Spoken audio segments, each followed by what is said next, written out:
We're gonna say bracha. Everybody ready for Sha'akol? Yeah. Birshut Morai ve'Rabotai. The meaning of Sha'akol means that everything, Sha'akol Niya b'dvar, everything was created according to his dibur, according to his words. Baruch ata Adonai Eloheinu melech ha'olam shehakol niya b'dvaro. Okay. Bechavod, Amir's wife, I think you have a question? It's easier to start with the topics you are interested to know, and then I'm gonna share the topic I prepared. Well, we were just discussing Shabbat earlier, and I just had a question. Yeah. Go ahead. Come. Go ahead. I just had a question earlier in regards to like halakha, because there's so many rules Yeah. to Shabbat. Yeah, true.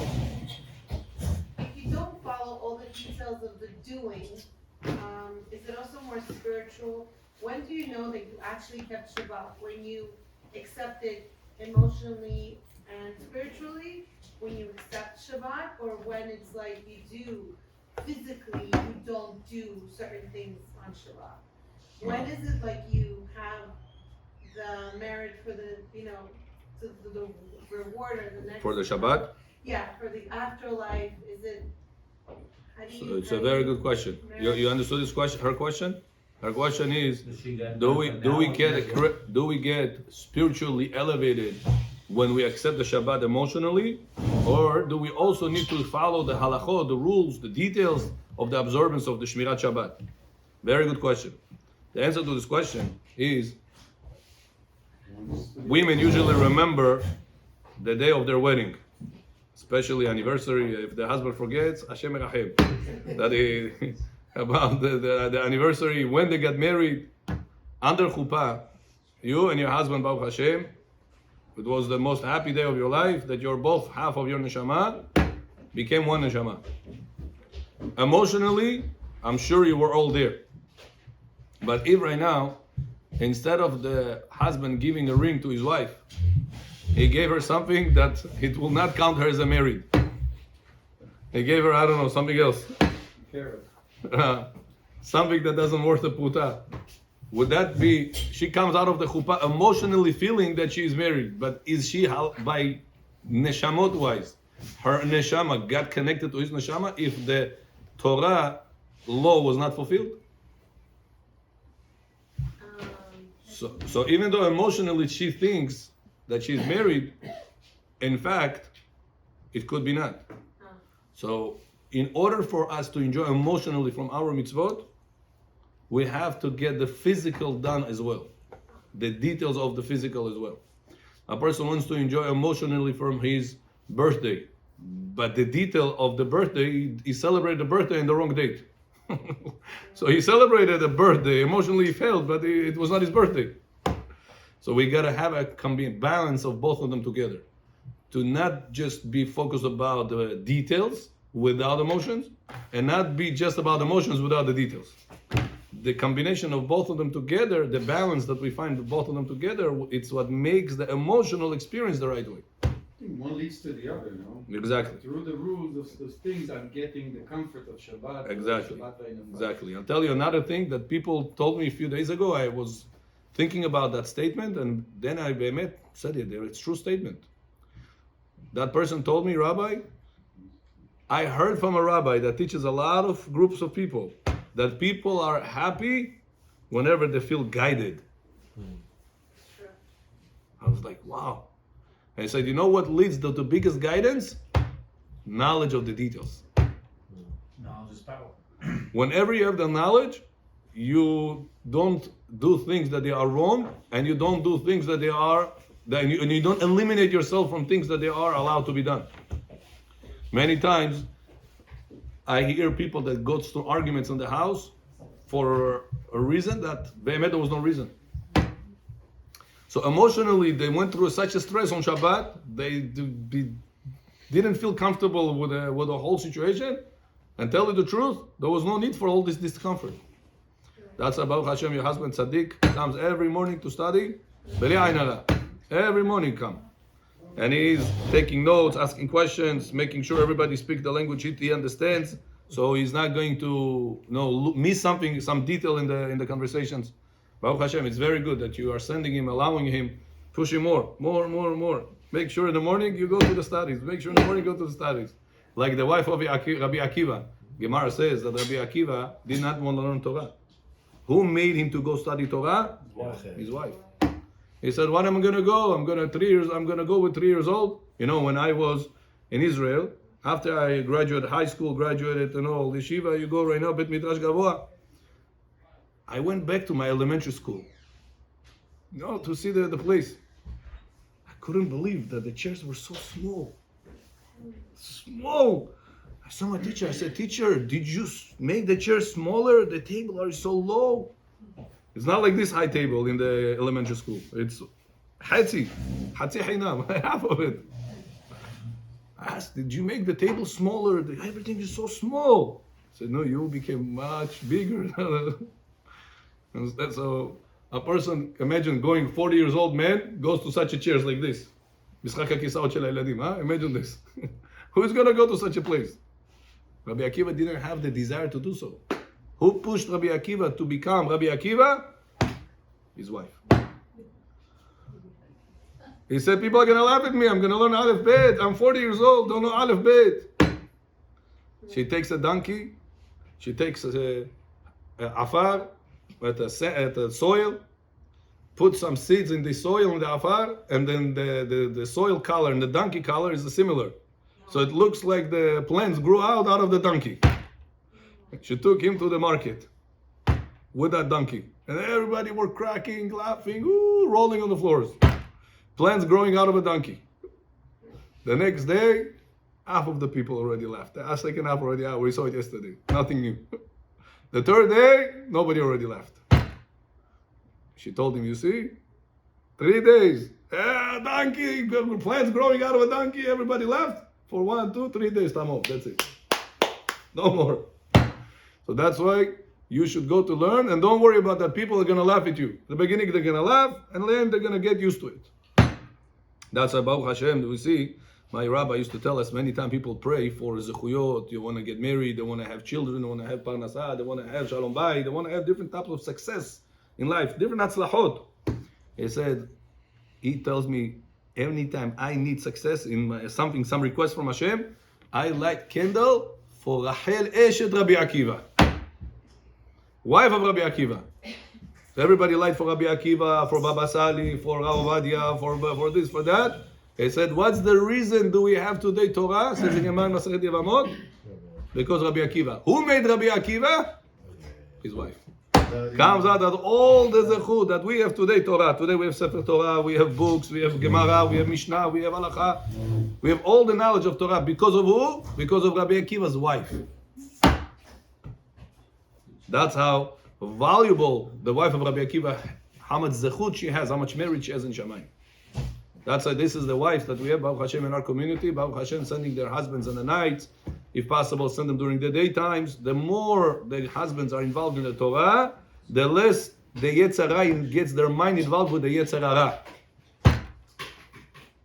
Because not everybody came from a religious houses. Some people went through public school, through not kosher TV, not kosher pictures, not kosher concepts in life, and then those things are in their mind, popping in the brain. What's the antidote for all the filth that they had in their brains? Torah. The study of the Torah. That's why they say that the Torah is comparable to oil. Torah is comparable to water, and Yetzer Hara is comparable to oil. That's why whenever a person has a tahava for something, he feels burning in him. What burns, water or oil? Oil. So that's why Yetzer Hara is comparable to oil. If you have a cup full of oil, and you want to clean out the oil out of the cup without touching the oil, you know what you do? For every drop of water you're going to put inside the cup, the water is heavier. It's going to sink on the bottom. The oil is lighter. It's going to come out of the cup. You put 2 drops of water, 2 drops of oil. Going to come out. You're going to put 1 ounce of water, 1 ounce of oil is going to come out. The more that cup is going to be filled with Torah, which with water, the more the oil is going to come out of that dirty, oily cup. That's how important it is for us if we want tomorrow our kids to grow the right way. It's a lot of it depends on what the parents view about their kids. If their view is that it's fine that they beat up each other, they curse out one another, that they are chutzpanim la'orim, it's not a big deal. Well, it's okay. If that's their mind, because that's what they saw in public school and that's what they saw in different dirty TV shows, how to be more brazen, how to be more aggressive. So let him fight for you. Let him fight. Let him show that he's a man. Let her show. Let her express herself, even if it's dirty words, even if it is very foul language. If that's the expectation of the parents, what do you expect from the children?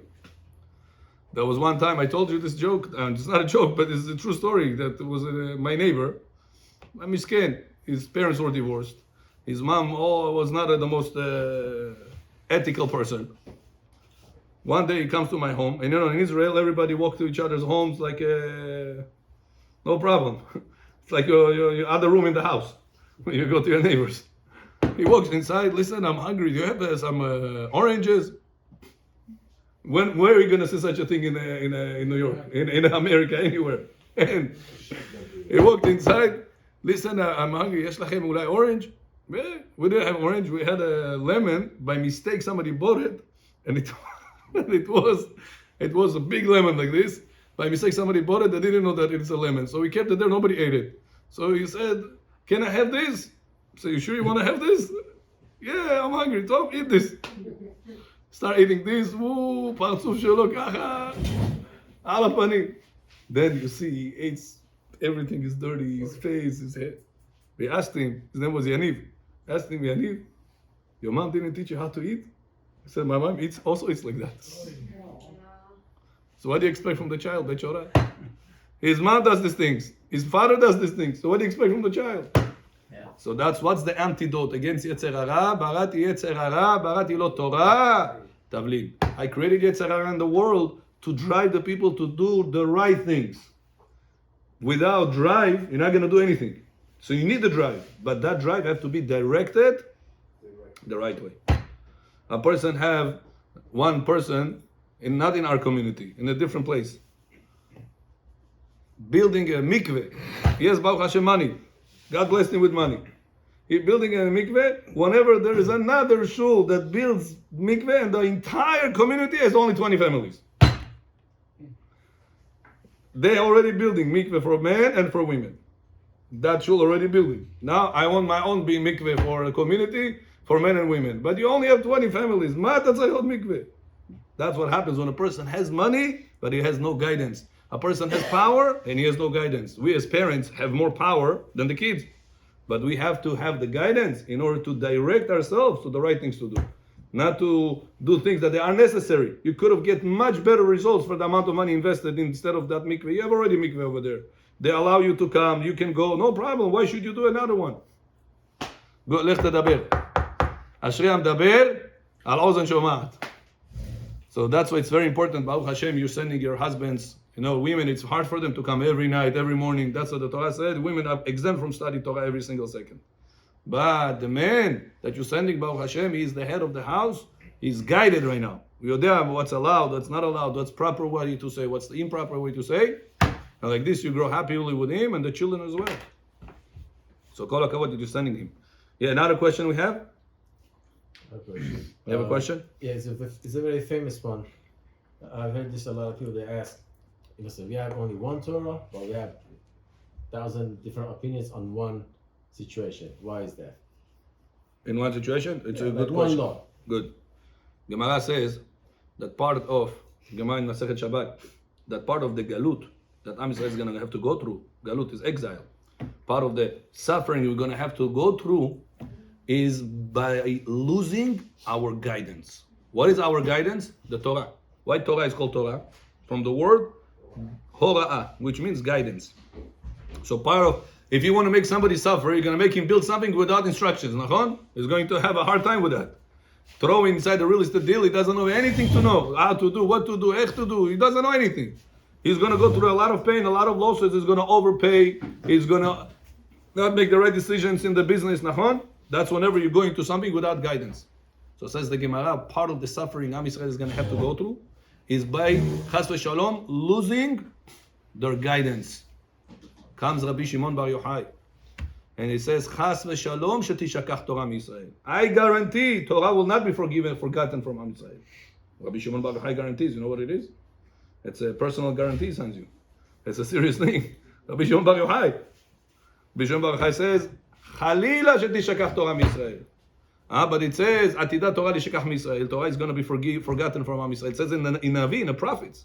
It says Rabbi Shimon Bar Yochai, Torah will not be found in one place anymore. In order for you to know one halakha in Shabbat, you gotta learn Shabbat, Iruvim, Psachim, Zavachim, Shakalim, the whole entire Shulchan Shas in order to know one halakha.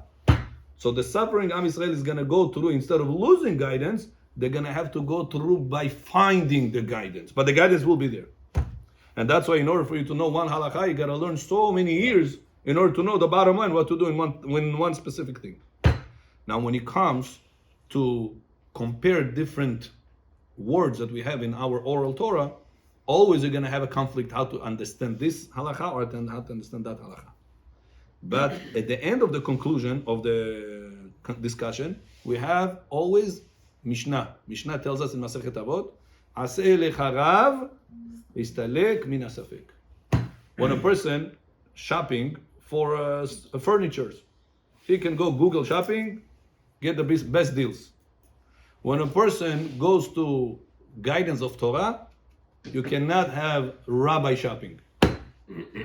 Sometimes you want to do something and you call one rabbi, he says, no, that's not allowed. This rabbi is too strict. Let me call another one. Who is another one I have? Let me see. Hello? Yeah. And Rabbi specifically knows all the halachot, let's say like Nida, there is one rabbi, and then I don't know, something else, there is not true. rabbi. Not true. That's how you're supposed to choose your rabbi. Aseh lecha rav, that he is baki in all the practical halachot there is. And if he cannot answer you on the spot, he will have a way to get back to you to give you the answer. That's the rabbi that you're supposed to attach yourself to when it comes to every question you have in life. Rabbi, should we move out? Rabbi, should we move in? Rabbi, should we buy? Should we sell? What do you think about this domo, this hatan, this kala, this what? Millions of questions. They're supposed to have a guidance, guided by one rabbi. Aseh lecha rav, istalek min hasafek.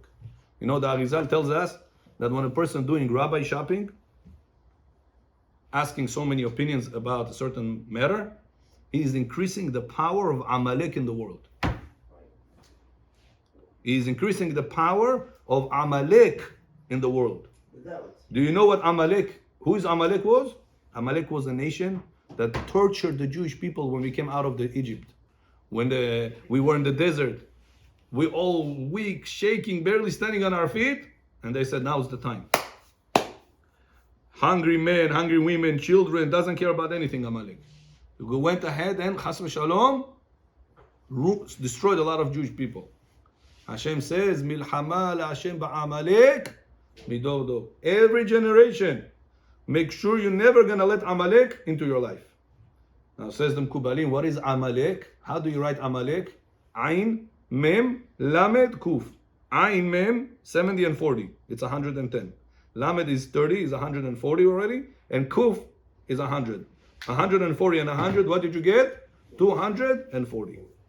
How do you say doubt in Hebrew? Safek. Samech, Pei, Kuf. Samech is 60, Pei is 80, is together 140, and Kuf is 100. What did you get? 240. 240 on this side, Amalek, 240 on that side, Safek, to tell you that they are the same power. When a person is doing rabbi shopping, after he hang up from 10 phone calls that he tried to find an answer for his question, what is he left out with? A doubt. That's why it's very important that you have one rabbi for all of your questions. If the rabbi doesn't know, say, Rabbi, please find out the answer for me. Get back to me as soon as you can. That's the part of the job that any rabbi in the world has to have. This is why it's called rabbi, in Hebrew, Rebbe, Rosh Bnei Israel. Rosh, Reish, Bet, Bnei, Yud Israel. He is the Rosh, the head. The head tells the hand how to move, the legs how to move, the eyes how to blink. Every single thing that goes in your body, the head is in charge of it. Same thing has to do with our Chachamim in all the communities in the world. So that's about Hashem. We have a Chachamim. We have to be guided by those Chachamim in every single halakha that we have, any questions that we have. Got it? Okay. Now, there is, Baruch Hashem, I heard that there is few people that they have live-in nannies or cleaning ladies when Shabbat comes in. You know, it's very important if you have a cleaning lady to respect the Shabbat by putting expensive dishes. Not to put dishes that they are disposable dishes. The Zohar HaKadosh we read in the morning says that whenever a person respecting the Shabbat, he becomes wealthy. Gemara in Masechet Ta'anit says how people outside of Israel become wealthy. Says the Gemara, by respecting the Shabbat. The kavod that we give to Shabbat, it's very important that we are not dressing up the different way. We are in the house. The table has a different type of table cover. The father doesn't just eat. He has kiddush. He has cup of wine. He's not doing kiddush on arak. He's doing kiddush on wine. He's doing something that it is chashuv, something that is important. The more importance we show to the Shabbat, the more kavod we give to the Shabbat, the more wealth we are achieving to our lives. The Gemara says it, and the Zohar HaKadosh also says it. And the Zohar says that's the secret of the pasuk. Vaydaber elai ze hashulchan asher lifnei Adonai. When a person respects the Shabbat table the right way, Hashem says, this table is by me. And whenever you buy the king, if you have a connection to the king, you get all permits, you get all whatever you want. Chick-chack, things are moving in your life very, very quick. Permit to get married, permit to have children, permit to have open businesses. All the permits you want in the world, the king is by your side. So says the Zohar, how do you make the king by your side? Vaydaber elai zeh hashulchan, the shulchan of Shabbat that you do. Asher lifnei Adonai goes all the way in front of HaKadosh Baruch Hu. If you respect the Shabbat, the best way. That's part of the respect of the Shabbat, is not to have disposable things on the Shabbat table. If it is, like we have over here in the Bet Knesset, a lot of dishes, how are you going to wash all this? Big tircha. Well, it's impossible. What can you do? Makom she'i efshar. But if it is something that it is efshar, like for kids, like for the house, in the house, if possible, better especially if you have a cleaning lady. She's going to wash anyway. So Fatma is going to wash the dishes, and Sigalit is going to enjoy the Shabbat table. It's no problem. So if you have cleaning lady, it's very important that you anyway going to pay her for the hours you do. So pay another. Tell you the truth, the plastic is not healthy, and it's also costs a lot of money. So if you make the hashbon, your calculation money-wise, also it's better that the cleaning lady will wash your expensive plates, and on top of it, you're going to be blessed with wealth. במה עשירים של חוץ לארץ מתעשרים, במה שמכבדים את השבת. Because you give kavod to the Shabbat. That's right, Rabotai, Shabbat table, to have the most expensive dishes that you have by. Not whenever your uncle comes from who knows where you're going to take those dishes out. No, Kol Shabbat, Hashem is coming to your house. Malachim are coming to your house. What do you sing whenever we start the Kiddush? Shalom Aleichem, Malachi Asharet. You have the Malachim, you're welcoming them. You say, Shalom Aleichem, come over to my table. Come over to your table with the disposable things on the table. Tomorrow, Be'ezrat Hashem, you're going to celebrate your children's wedding. You're going to put in your children's wedding disposable cups, disposable plates. You're going to pay top dollar, make sure it's going to be a respectful way of getting married. So then, how much more so, Abotai, when it comes to the Shabbat table. Shabbat table, we are welcoming Malachim, we are welcoming HaKadosh Baruch Hu himself to our table. In front of HaKadosh Baruch Hu. That's why try your best that Shabbat tables, plates, forks, whatever it is, going to be the highest level. What if a person has no cleaning lady? And all the 200 plates and forks and everything goes on top of the wife. Then it's a different story. But if it is, you have a cleaning lady, or you can get a cleaning lady, it's worth to invest for the honor of Shabbat, so your wife will enjoy the Shabbat table, and you also be doing it in a respectful way. That's as far as this. Now, they ask, Rabbi, if I have a cleaning lady, can I have the cleaning lady to do everything I want in the house? She's Goya. Can I tell her to do anything in the house?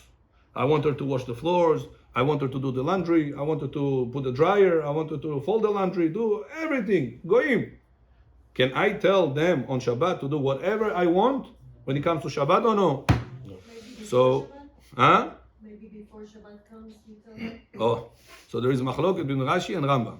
Rashi says, if you're going to tell them before Shabbat, no problem. Rambam says, it's still a problem. How do we hold? Bottom line, with Sephardi people, how do we paskin like Rambam? That even if you're gonna tell them before the Shabbat is improper. But what's improper?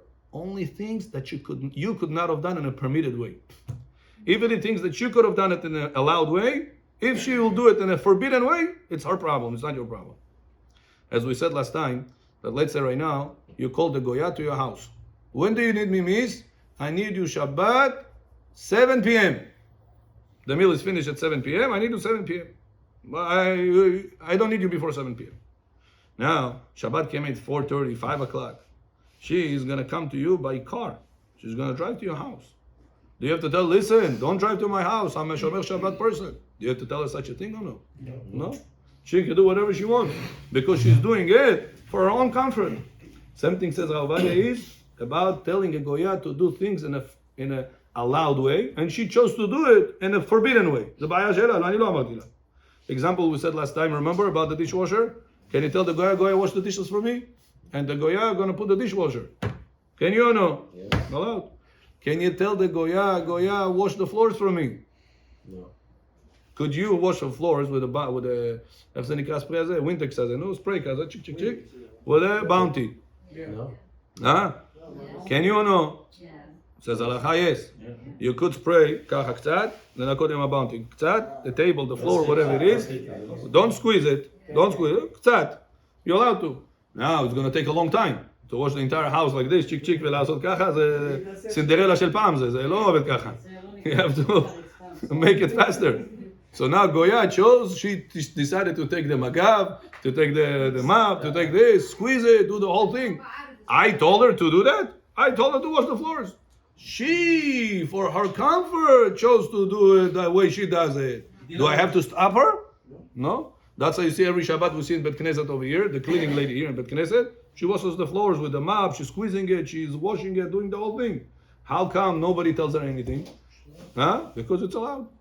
Anything that the Goya will do according to her own will, without me telling it, and I could have done it in an allowed way, is no problem. Evantem? So therefore, what about laundry? Can you tell the Goya, do the laundry for me? No. No. Very good. Why not? Because there is no way you can wash the laundry yourself. And you know, Halacha says, Schwartz, that laundry doesn't apply only whenever you are laundering it by the laundry machine. Even whenever you have a small thing that dropped, stain, fell on you, you can only thing to do is to take a dry napkin, dry, not bounty, dry napkin and remove whatever is possible. Whatever left behind, you cannot put no arak, no vodka, no salt, no seltzer. I'm saying all the secrets of whatever I heard from people. All of these things, asur. There's somebody asked me, he said in Israel they made kazeh special pen that you spot cleaning. גם שמו את זה פה עכשיו? This, spot thing.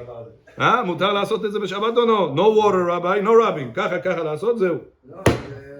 כשר או לא? Not כשר. Why? Any format of laundry, of cleaning, counts as laundry. Right. מכבס, כביסה בשבת, problem. Now, what if a person says, Rabbi, you know what?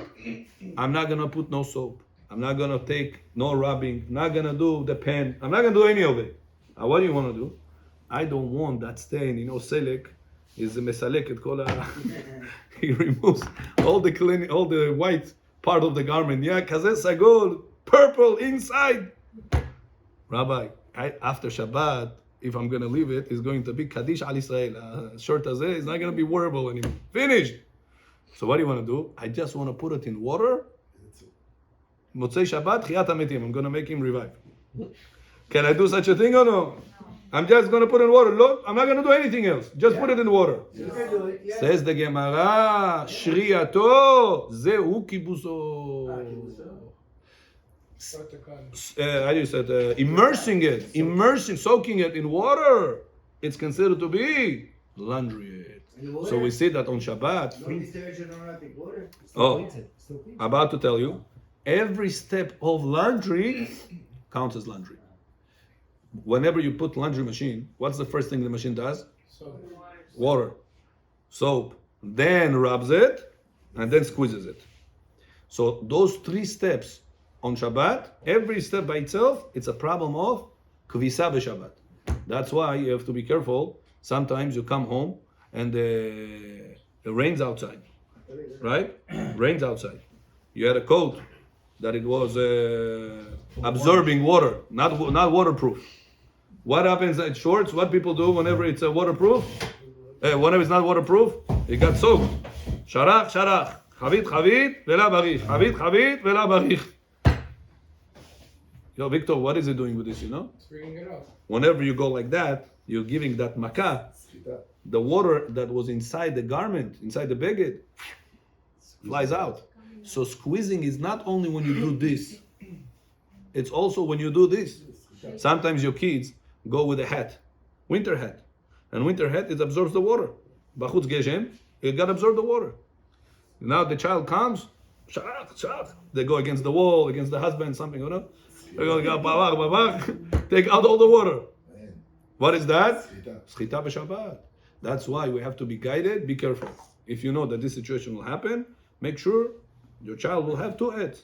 One is whenever he gets wet, he has something else to put, because if he's going to put a wet hat, chas v'shalom, going to be sick. So always have backup. Baruch Hashem, in Hollis Hills, everybody has houses. They have a lot of room to play or to put. In Forest Hills, was hard to say to people this. They don't have room over there. I call pack, katan. Apartments. Baruch Hashem, there's a lot of room for all the clothes we need and backup clothes as well. So make sure that in the house, Victor, יש לך שתי כובעים. אחד שזה נכתב, יש לך עוד אחד יבוא.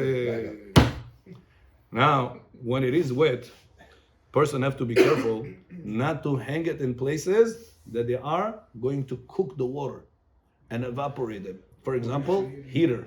A person sometimes, he goes somewhere, the socks got wet, שם את זה על הרדיאטור. זה בעיה בשבת. It's a problem. Because you are cooking the water that is inside, evaporated. How evaporate? Water only gets evaporated when it gets hot and it goes away. So since through the heat you want to evaporate the water, it's a problem b'Shabbat of mevashel b'Shabbat, soaking the laundry. Heat and they threw the sack on the floor. Yeah, that's when it get dry. Oh, good point. Somebody asked me this question. He had this. איך אומרים את זה? Heated floors. He had heated floors, and I said, "Wow, what are you gonna do?" I had to look for the answer. לא היה לי קל. מה, הייתי צריך לחפש ספרים עד שמצאתי תשובה. What am I gonna tell him? Break all the house? לפעמים שאלות קשות יש. So I came up to a conclusion with some halachic concepts behind it. I'm not gonna explain all the concepts behind it. Just the bottom line, that it is okay. One of the main reasons is because the level of the heat that you get on the floor, not under the floor, above the floor, it's not the same level of the heat you get in the radiator. The water and the heat on the radiator is very hot. The same tayar solid, you cannot touch it. You're gonna move your hand away. But by the floor, it's warm. It's nice, comfortable. So because it's just warm, it's not a problem. It's not so hot. It's not yet solid. Therefore, heated floors?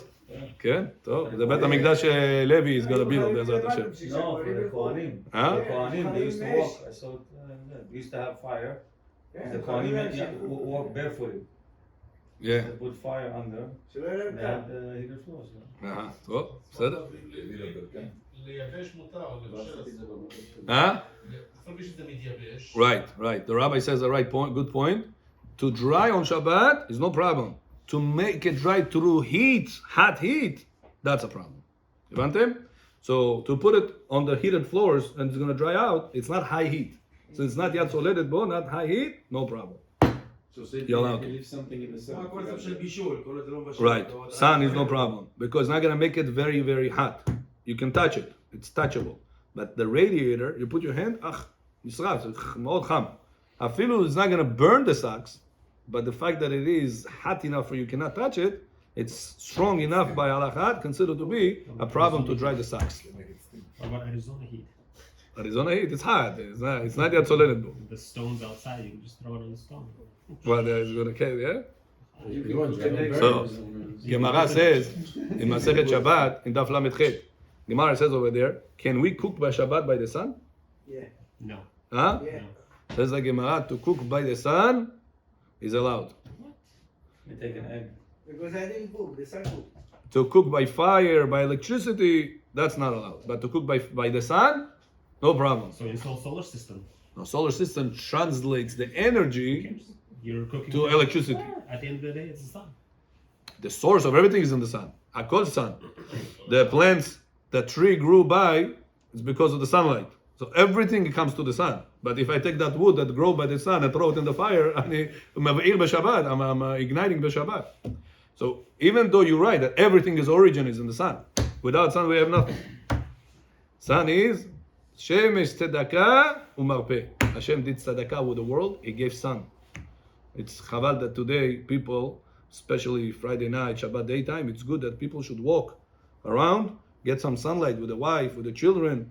He eats חמין, כל האוכל חמין, חביבי זהו, נגמר, חייב מיטה, חכה, before you go to sleep, תעשה סיבוב ככה, get some time, quality time with your wife, with your children, get some sunlight, enjoy the Shabbat, vitamin D, ככה יהיה לך טוב יותר. בלי vitamin D, אחר כך אתה לוקח pills upon pills, מה יהיה? יש לך free. The healthiest way is to get the vitamin D from the sun. That's why it's good, רבותיי. In Israel, it's very common. People finish a meal, Shabbat daytime, עושים הקפות, או שנה, אני או שענה, כן, ומקבלים sunlight, מקבלים ויטמין D, it's very good. It's good for the people to go, and then she doesn't ask you, listen, I want to go to crazy vacations. You say, מה אני אעשה בvacations האלה? Why she feels like that? Because you never have a quality time with her. But when you can make a cheaper way out for a quality time. What? Go ככה בשבת. People go to work בשבת, they miss out. זה ישב בבית, חסך לו, כל הכסף שעשה בשבת, חסך לו.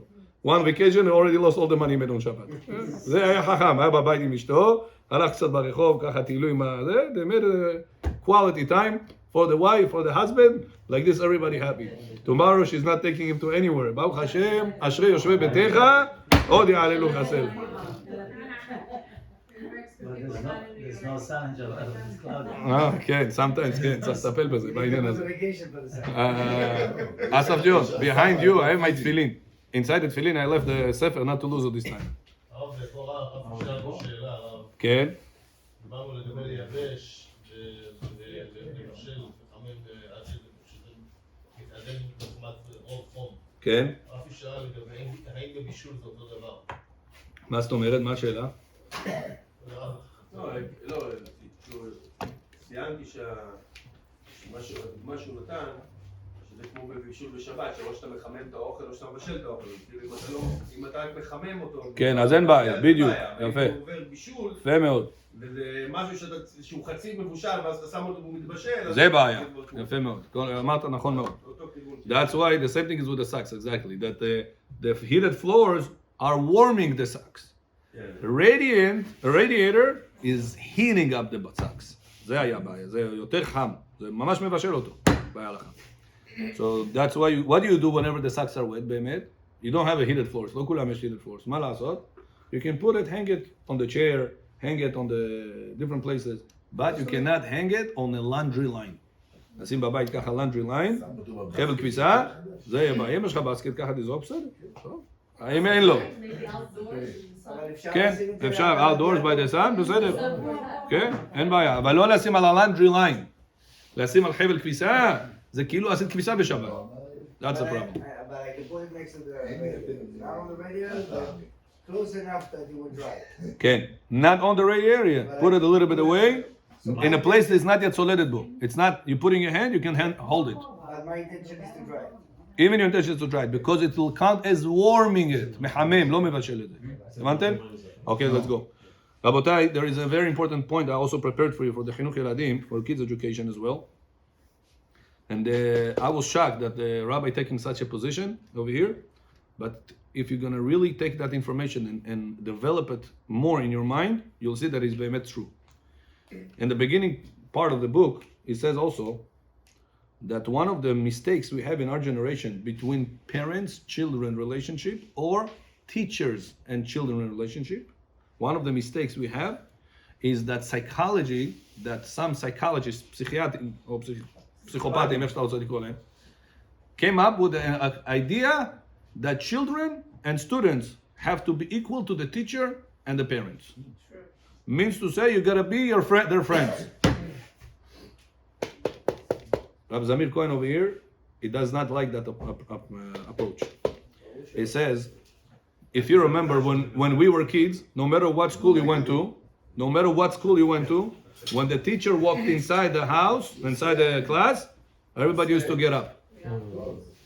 No matter Goyim, Yehudim, public school, Jewish school, no matter where were you, teacher walks inside, everybody used to get up.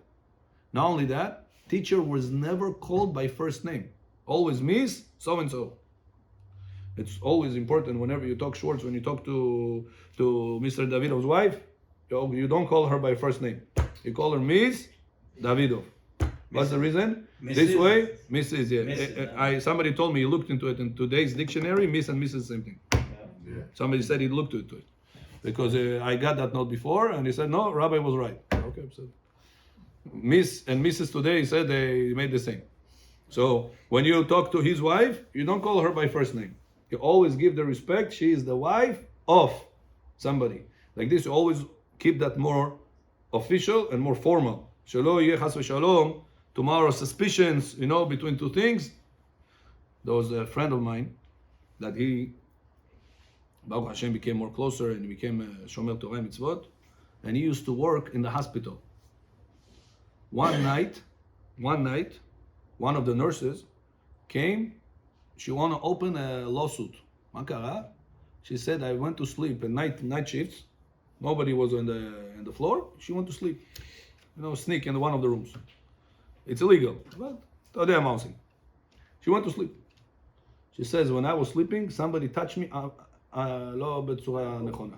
Inappropriate. Now, there was only two men on the floor. She was a nurse and there were two PAs. The balabait of the place told her, listen, don't make a balagan, don't make right now a lawsuit, it's going to be all over the news, it's going to put bad name to the hospital, don't do that. I will take care of it. There was only two PAs. One is our student, another one was a goy. So people said maybe it's the Jewish PA. The balabait said, the balabait was a woman, female. He said, I put all the money in the world that it was not him. I said, why? He said, when I met him in the interview, he said, hello, my name is so-and-so.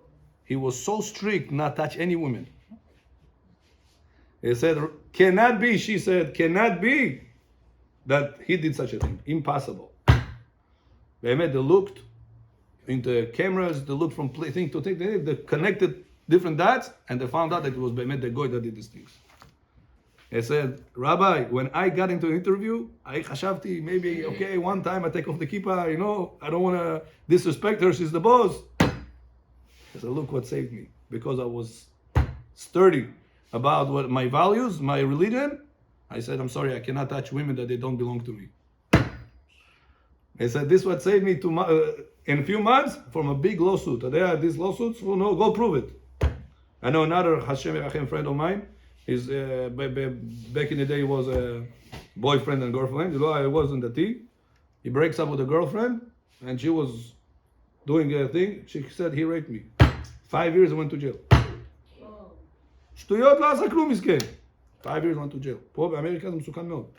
That's why by you keeping that formality always, Miss so-and-so, you don't call her by first name. First of all, you fulfill the mitzvah of the halacha, that you don't call a woman by first name. Second is, you always keep yourself in a formal way. This way you're not going to chas v'shalom be suspected tomorrow by doing any things with the foreign women. So the rabbi over here says that whenever the teacher used to walk in, there used to be she or he used to be called always by last name. So nowadays, David, Ruben, Shulamit, whatever the name is, Johnson, Ponson, whatever the name is, your friend. He walks in, all the school, class, everybody sits down. It says very bad. It says whenever the child feels that I don't have an authority, he can overwrite you. He can do whatever he wants. Who are you to tell me what to do? Because the whole time we were friends. There was never a father, mother, and a child. We were 3 friends. Abba, Ima, and the child, they're all three friends.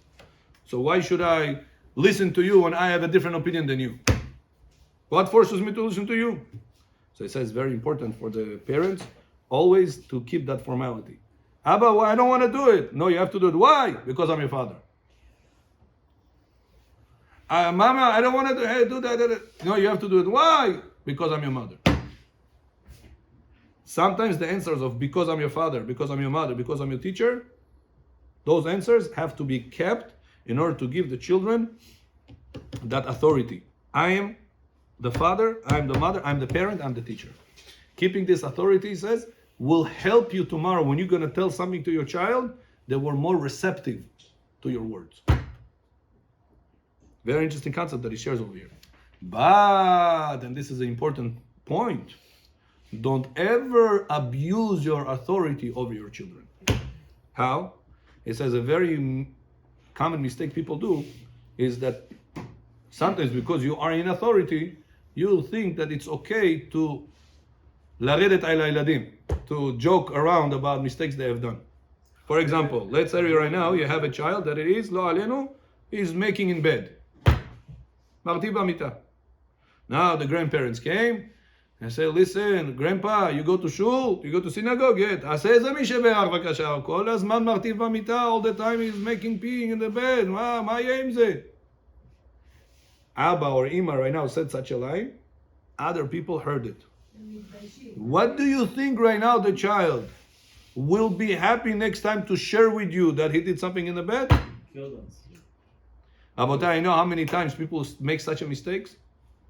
They think, it's a child, he's 2, 3 years old, 4 years old, 5 years old. No, Johnny Khalfesh. Whatever person does when he's child remember for a longer period than adults remember. That's why don't think it's a child, Rabbi, it's okay. I'm his father, I'm his mother, I'm trying to do the best. Doesn't work like that.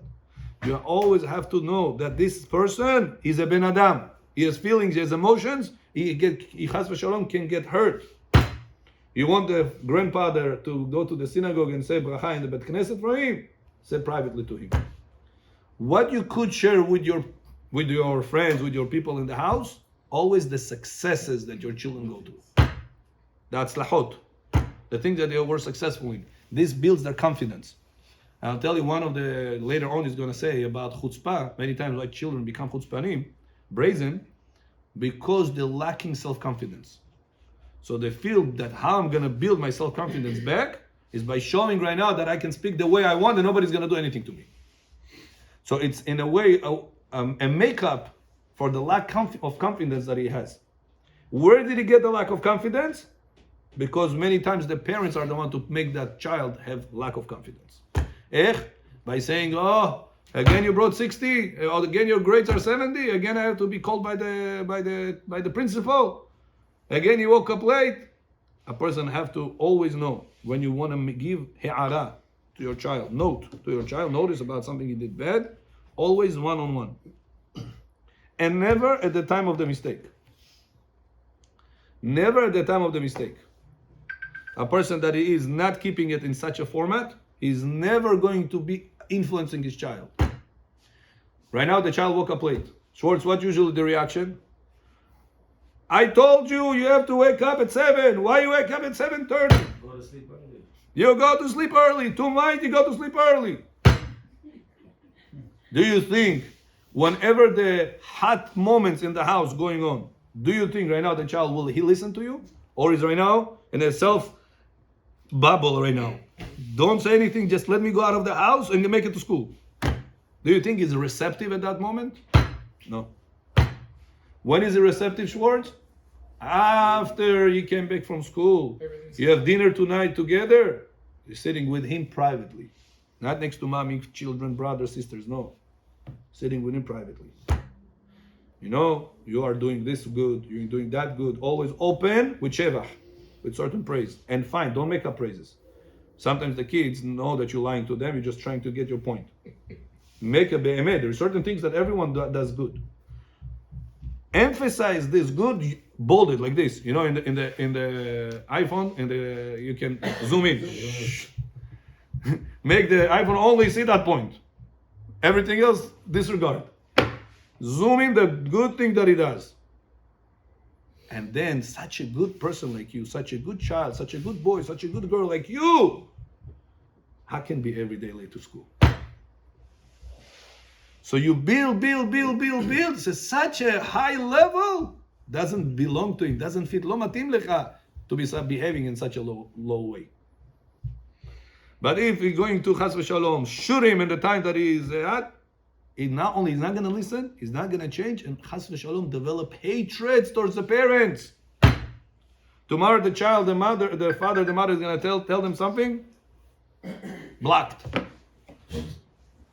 And after the words doesn't make it, the hand starting.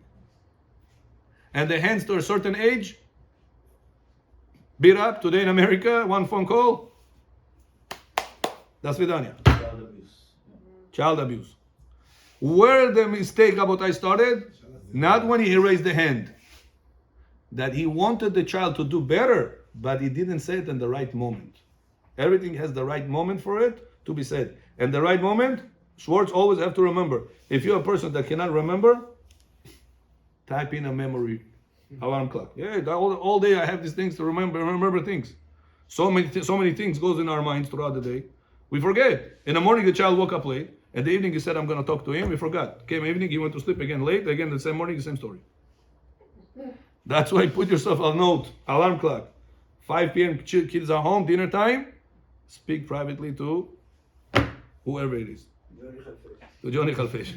Like this, you're going Rabotai to that close relationship. The child feels that you care about him, that he's a good boy and a good girl in your eyes, and Be'ezrat Hashem, that will continue being a good boy and a good girl. Baruch Adonai Le'olam. Amen ve'amen.